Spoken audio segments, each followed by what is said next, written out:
Right. Thank you, everyone. I'm Hyungmin So, and I'm an assistant professor at the University of Iowa. I'm gonna take advantage of this meeting to introduce my research and a little bit of the overview on the seed grant topics. And so first of all, my lab is named as Engineered Biosynthesis Lab, and it started last year. I started my position August last year, and it's 8 months old now. Time goes really fast. My lab is focused on metabolic engineering, synthetic biology, and Clostridium genome biology and protein engineering. And as of my March, I have one graduate student and four undergraduate students. I'm working with them, and it's been really fun to work with them. And a little bit introduction of myself. I graduated from South Korea. I graduated college, and I served 2 years of military service in U.S. camp, actually, Camp Casey in South Korea. And I did my PhD in Tennessee, and I spent 3 years of postdoc, and then I came to Iowa. So why did I start for this long journey? Actually started from one paper that published in 2010. And has been my scientific motivation on my career. And this paper was demonstrating the first artificial life. So the basic idea was they synthesized whole DNA, which is a building block of the life, and from scratch, and then introduced the chunk of DNA to the envelope of the microbe, and then they successfully made this artificial microbe to replicate them by themselves. And I was shocked by that. In 2010, I was a junior student, and I was shocked by this paper, and it kind of inspired me a lot. And I was thinking, then what's gonna be happening in the next 10 years? And in fact, I was also motivated by the fact that world population is growing ever, and by 2023, world population exceeded 8 billion, and we project population will be 9.3 billion by 2050. And to cover that energy demand, we need 80% more energy production. And in fact, we need 50% more larger Earth to sustain our current lifestyle. So my motivation for technical side is we need to change our industry to be more sustainable.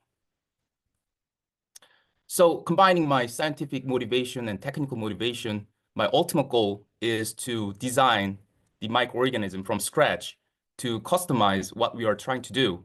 For example, we produce some useful medical ingredient from sugar or some waste, organic waste. Then we start from DNA design, assemble them, and then introduce to the envelope or make a new artificial life, and then produce that from renewable source.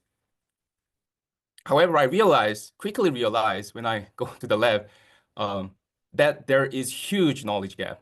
The fact is, we know what DNA looks like and what's the DNA consists of, but we don't know how these DNA pieces make the cell, one single tiny cell. So the gap is we don't know how to assemble. We don't have a good recipe to make a whole microbial cell. To address this knowledge gap, that I came to US and then started my PhD. And during my PhD and postdoc work, I also realized that the big bottleneck is the microbial strain development speed. And it is often described as design, build, test, learn cycle. So we design the microbial pathway, metabolic pathway, how they digest sugar and then produce product. And we design the DNA pieces, and then we implement the design by build the DNA building blocks, and then transform the microorganism, and then culture them, and then test how they perform. And then from the performance, we learn it, and then redesign to improve the microorganism. And I realized it's often taking more than 3 weeks per this one cycle. And it has been really frustrating for me. Especially, I need to graduate and I need to move on. I want to change the world, right? But just simple test takes these 3 weeks. And especially, I was so frustrated by the fact that HPLC and GC takes too long. And I only have one HPLC instrument in the lab.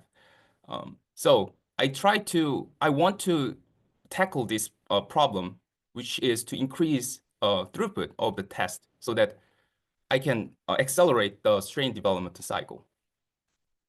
In fact, there are other high throughput screening method that does not need HPLC at the cycle of DBTL, but they are really focused on colored or fluorescence products.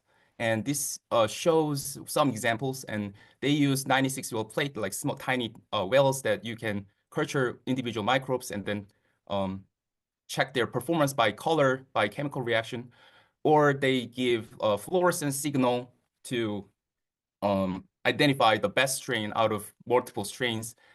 And they use FACS based on the fluorescence signal and others on. But these methods are really limited to fluorescence product. And there is no available tools, high throughput tools that can be detected that can detect multiple metabolites that is not colored or fluorescent. In fact, my research has been involved producing metabolite that is smelly, and for example, esters and butanol and some alcohols. And many metabolites have distinctive smells. So whenever I make a new microorganism, my first act in the lab is smell that microorganism. First, I can determine this is E. coli or contamination. And second, if my design pathway is performing well and produce new chemicals that I could not smell before. And one example is microbial diamine production. And these are some examples of diamines: putrescine, cadaverine, and spermidine and spermine.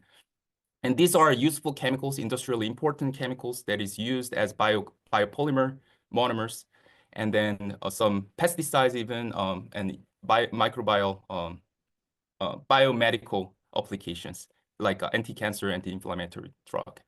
And this, of course, these chemicals are transparent and they are not fluorescent or colored, but they have really strong smells.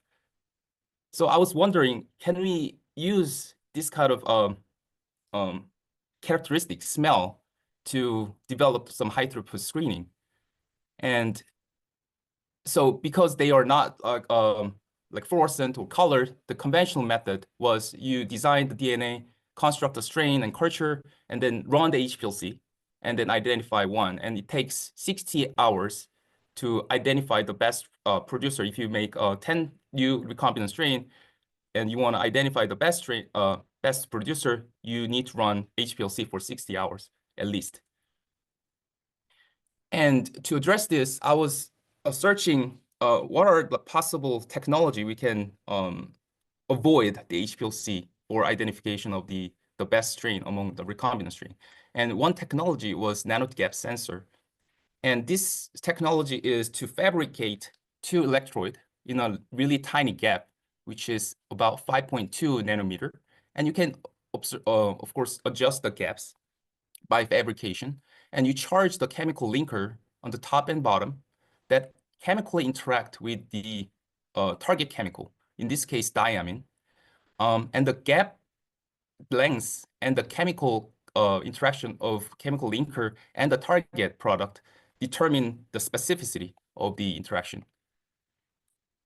So in this case, if there is no target product in the atmosphere, like vapor phase, they cannot bind to the linker, and that does not give any current.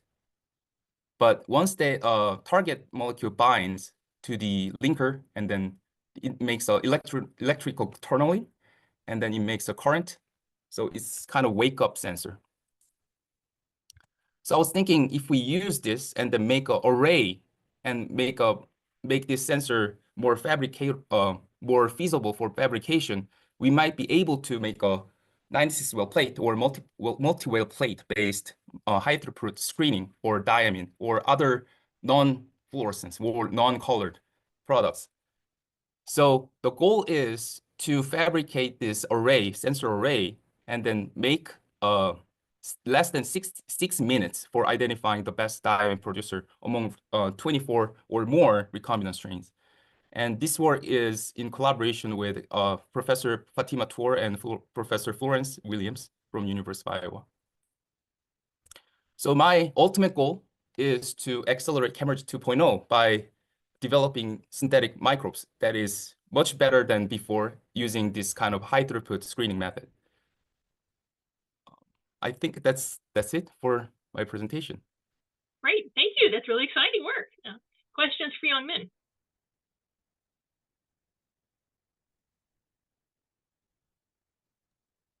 Hey, young man, this is Scott Shaw over in chemistry.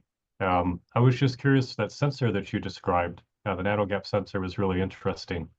How is it selective for those small molecules? Yeah, so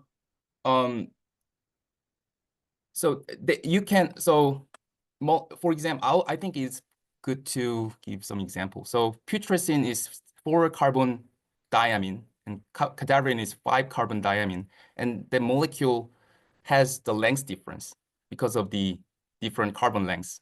And diamine, this group has interaction with carboxylic acid group from chemical linker that binds each other with the hydrogen bonding, formulate hydrogen bonding. So by adjusting this gap, nano gap, that fits to the specific length of the product and charge the electrodes with the linker that can interact with the target, they can give, so there are two parameters we can give to be selective, like size of the nanogap and the chemical linker structure and the functional group. So that's a basic principle, and this method has been developed and demonstrated in cadaverine more specifically, but yeah. Yeah, cool. So it's just really based on the size of the molecule. I'm surprised to get that the resolution, the size spacing is really critical. That's cool. Thank you. Yeah. Other questions? All right, we're looking forward to hearing more about this. Right. Thank you, everyone. I'm Hyung-Min So, and I'm an assistant professor at the University of Iowa. I'm gonna take advantage of this meeting to introduce my research and a little bit of the overview on the seed grant topics. And so first of all, my lab is named as Engineered Biosynthesis Lab, and it started last year. I started my position August last year, and it's 8 months old now. Time goes really fast. My lab is focused on metabolic engineering, synthetic biology, and Clostridium genome biology, and protein engineering. And as of March, I have 1 graduate student and 4 undergraduate students. I'm working with them, and it's been really fun to work with them. And a little bit introduction of myself. I graduated from South Korea. I graduated college, and I served 2 years of military service in U.S. camp, actually, Camp Casey in South Korea. And I did my PhD in Tennessee, and I spent 3 years of postdoc